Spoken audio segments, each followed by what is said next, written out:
So దాంతోపాటు junior ఎన్టీఆర్కి నారా లోకేష్ గారు ఫోన్ చేశారు.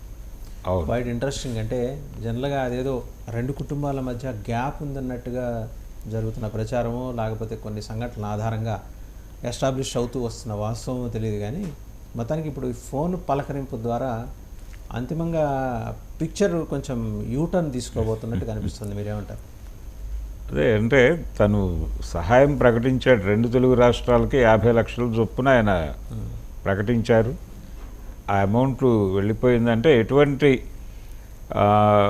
అదేదో ఇష్యూ చేసి తను వచ్చి ఇవ్వటము ఇలాంటివి ఏం చేయకుండానే ఆయన పంపించేశారు, అయిపోయింది.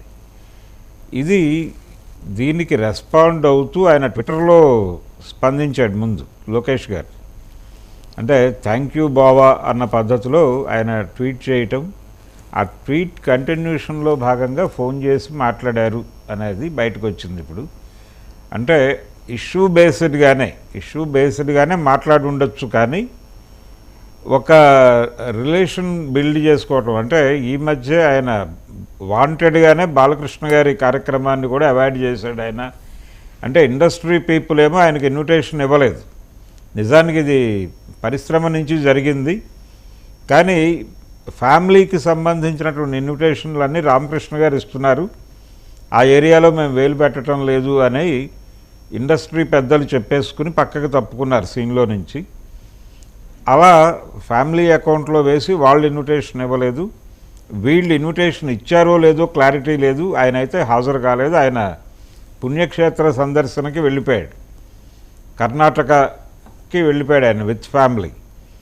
వెళ్ళిపోయి అక్కడ రిషబ్ శెట్టి నాయకత్వంలో అనేక ఆలయాలు దర్శించుకున్నాడు ఆయన కర్ణాటకలో. ఈ ఆలయ సందర్శన కార్యక్రమంలో ఉండగానే ఇక్కడ వరదలు వచ్చినాయి. ఈ వరదలు మొదలైన టైంలో ఆయన ఈ పుణ్యక్షేత్రాల సందర్శన కార్యక్రమంలో ఉన్నారు. అక్కడి నుంచే ప్రకటించాడు ఇది ఈ సహాయ కార్యక్రమం. అంటే తెలంగాణకి 50 లక్షలు, అలాగే ఏపీకి 50 లక్షలు ఆయన ప్రకటించేసి అక్కడి నుంచే దాన్ని పంపించే ప్రయత్నం కూడా చేసేసాడు ఆయన.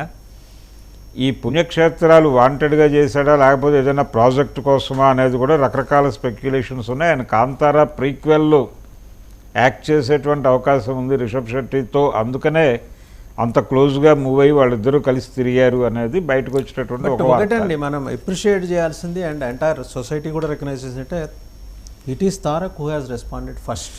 అవును, ఇండస్ట్రీ నుంచి జూనియర్ ఎన్టీఆర్ ఫస్ట్ రెస్పాండ్ అయ్యారు. అవును, and that shows is concern for society and both the Telugu states. ఆయన కేవలం అభిమానులు చూడాలి, ప్రజల్ని చూశారు. రెండు తెలుగు రాష్ట్రాలకి కూడా ఆయన ప్రకటించిన తర్వాతే ఆ నెక్స్ట్ అందుకోవటం మొదలైంది. ఆయన వెరీ ఫస్ట్ డే ఆయన ప్రకటించారు. ఇప్పుడే కాదు, లోగడ కూడా తారక్ హృదయ వేషాల గురించి మనం ప్రత్యేకంగా చెప్పుకోవాల్సిన అవసరం లేదు. బట్ ఒకటేంటంటే ఆయన ఇచ్చిన ఆ స్ఫూర్తి మీకు కంటిన్యూ అయింది. Very next moment Mahesh Babu గారు అనౌన్స్ చేశారు. తర్వాత చిరంజీవి గారు, ఇంకా అంత విశ్వక్సేను, ఇంకా చాలామంది వచ్చేసారు ఇంకా లైన్లోకి 2 తెలుగు రాష్ట్రాల కోసం అని చెప్పేసి. అవును, సంపూర్ణేష్ బాబు కూడా రెస్పాండ్ అయ్యాడు. ఆయన అందరూ రెస్పాండ్ అయ్యారు. ఎవరి చేతనంత మేరకు వాళ్ళు చేస్తున్నారు. అశ్విని దత్ గారు ఆయన మొదట ఆంధ్రప్రదేశ్కి 25 లక్షలు అని చెప్పి అనౌన్స్ చేశాడు కల్కే టీం నుంచి అని. దాని మీద తెలంగాణ ప్రజా సంఘాల నుంచి ఒక విమర్శ వచ్చింది.